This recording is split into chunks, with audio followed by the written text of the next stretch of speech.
What's up, everyone? It's time for another Watch Me Work Wednesday, and today we're not just filming any event, we are capturing a mystery.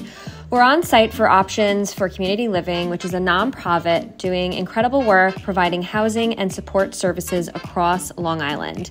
And tonight's gala, a full-blown murder mystery dinner, complete with clues, laughter, and the kind of energy we just can't script. Our goal when filming for nonprofits like this is simple. Tell the story through emotion. It's not just about the fancy shots or pretty tables.